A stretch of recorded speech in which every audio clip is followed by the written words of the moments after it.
paz de Jesus esteja com cada um de nós. O tema proposto para a nossa reflexão de hoje é indulgência.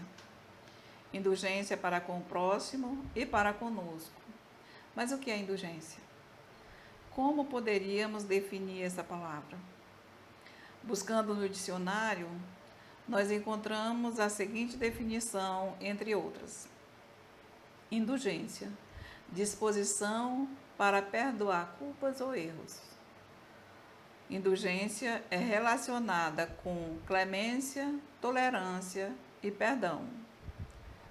Na questão 886 do Livro dos Espíritos, Kardec faz a seguinte pergunta: qual o verdadeiro sentido da palavra caridade como a entendia Jesus? E os Espíritos respondem: benevolência para com todos, indulgência para as imperfeições dos outros, perdão das ofensas. Lá no capítulo 10 de O Evangelho segundo o Espiritismo, intitulado Bem-aventurados os misericordiosos, no item 16 tem uma mensagem assinada pelo Espírito José, e ele define indulgência como sendo um sentimento doce, um sentimento fraternal. E nós vamos ler o primeiro parágrafo dessa mensagem, que a mensagem é dirigida aos espíritas. E ele começa dizendo o seguinte: Espíritas, queremos vos falar hoje da indulgência, esse sentimento tão doce, tão fraternal, que todo homem deve ter para com seus irmãos, mas do qual bem poucos fazem uso. E ele é bem incisivo. Ele não diz que nós deveríamos ter, ele diz que todo homem deve ter esse sentimento em relação ao próximo, em relação ao outro. E nós, no final do parágrafo, ele diz que bem poucos fazem uso desse sentimento. Então, nós podemos inferir que todos nós temos indulgência. Em algumas pessoas, ela é bem aflorada. Em outras, ela é mais tímida. E tem pessoas que a gente olha e nem percebe.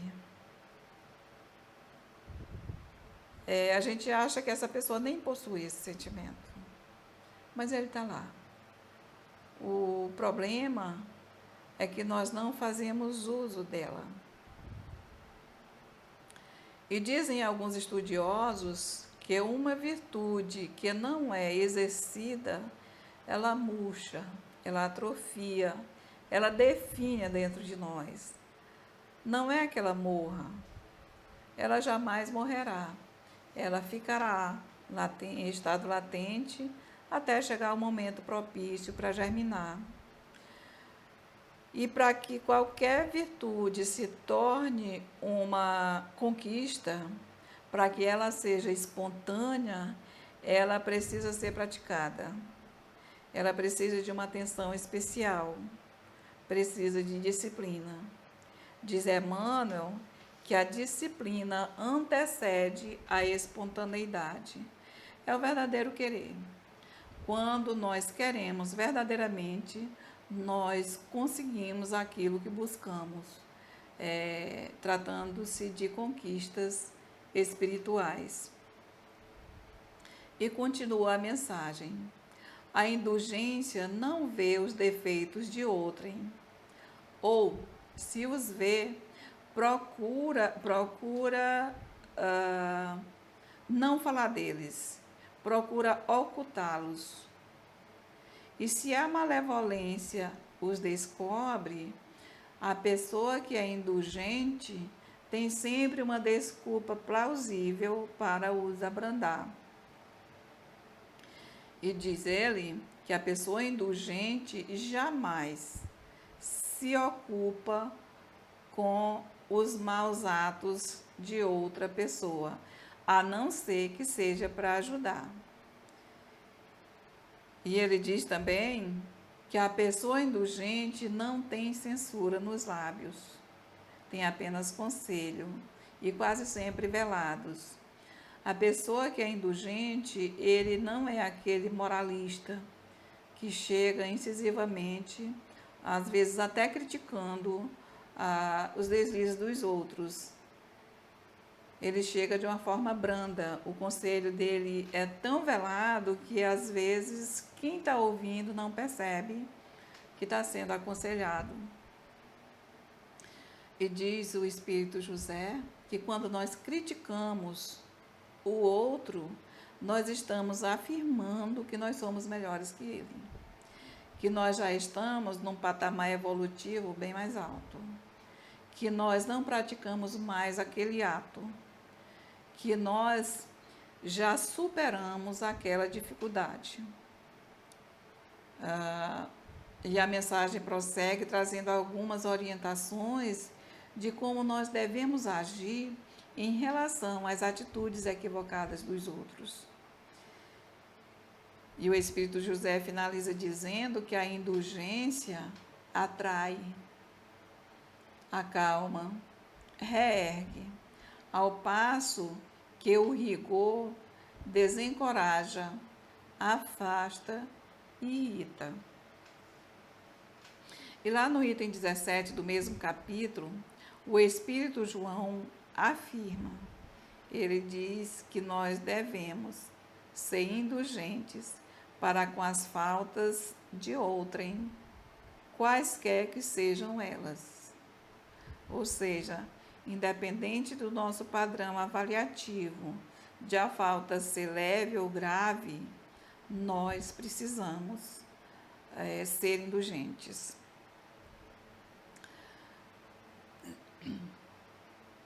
E ele finaliza dizendo que nós sejamos severos com as nossas próprias ações. No entanto, nós precisamos ter em mente que quando os Espíritos recomendam que sejamos severos para conosco, não significa que nós devemos nos transformarmos em carrascos implacáveis de nós mesmos.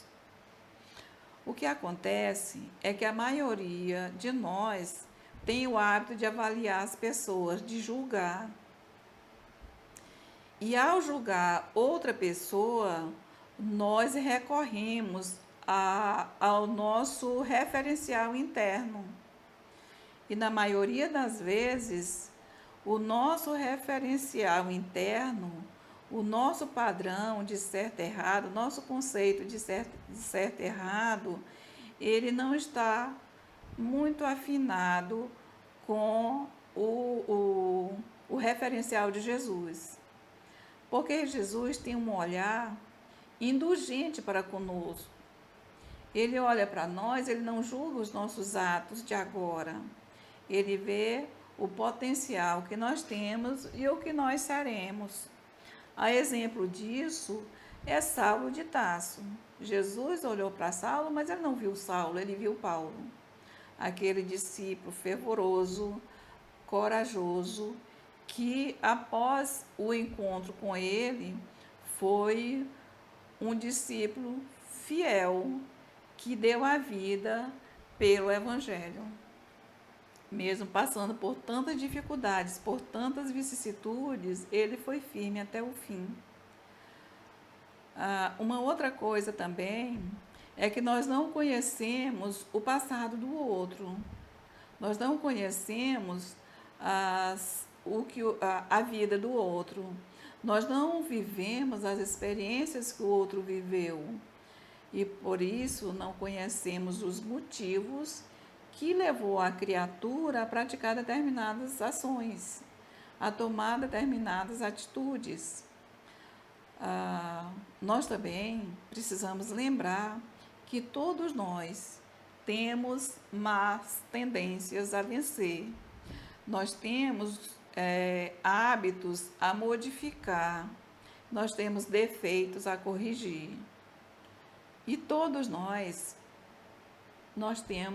carregamos fardos mais leves ou mais pesados, mas carregamos fardos e nós precisamos nos desfazer desses fardos para que nós consigamos escalar o cume da montanha do progresso.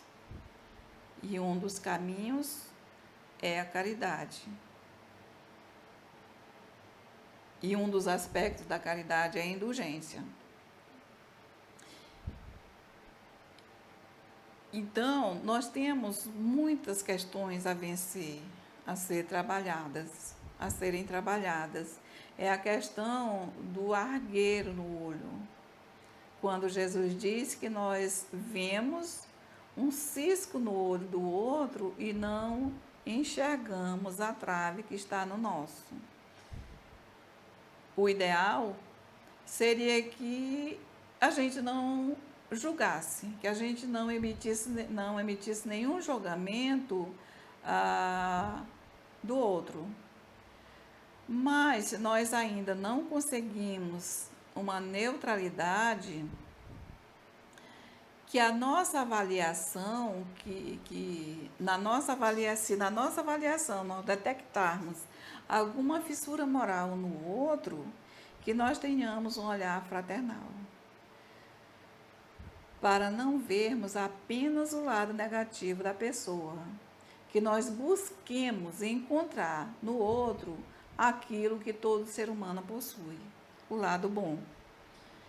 E aí alguém pode pensar, poxa, mas tem pessoas que, por mais que a gente procure, a gente não encontra nada de bom. Parece que a pessoa é um deserto.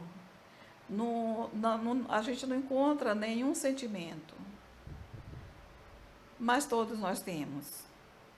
E lá no item 18 do capítulo 10, a mensagem diz o seguinte: se o coração humano é um abismo de corrupção, existe sempre, em algumas de suas dobras mais ocultas, o germe de alguns bons sentimentos, centelha vivaz da essência espiritual. É a essência divina que existe em cada um de nós. Então, todo ser humano possui essa essência. E o que os espíritos nos aconselham é que o nosso olhar não seja apenas para avaliar ou para julgar o lado negativo da pessoa, que seja também para buscar o lado positivo. E a severidade que nós devemos ter para conosco também está relacionada à nossa honestidade, a honestidade que nós devemos ter em relação a nós mesmos. Quando nós percebemos um desvio moral no nosso semelhante, façamos uma autoanálise sincera, severa mesmo, para buscar em nós, para ver se nós não encontramos dentro de nós aquele mesmo desvio e nos colocarmos no lugar do outro e fazer determinadas perguntas. E as respostas precisam ser honestas. Nós poderíamos perguntar: será que eu já superei essa dificuldade?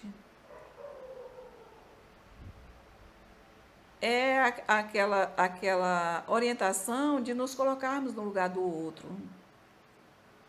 E pode ser que, se nós formos honestos mesmo, se nós formos severos no ato, no momento de fazer uma autoanálise, nós podemos até constatar que, se nós estivéssemos no lugar do outro, nós não agiríamos diferente, ou talvez agíssemos pior.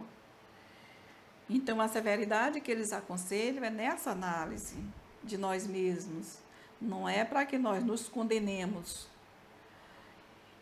E tem mais um detalhe: se o erro do outro nos incomoda muito, sejamos firmes e severos na busca daquele erro dentro de nós.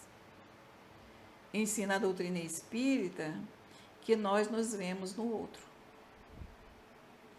O outro é o nosso reflexo. E quando nós olhamos no olho de alguém, nós vemos a nossa imagem. provavelmente indicando que precisamos procurar em nós aquilo que nós vemos no outro, principalmente se o que nós vemos no outro nos incomoda.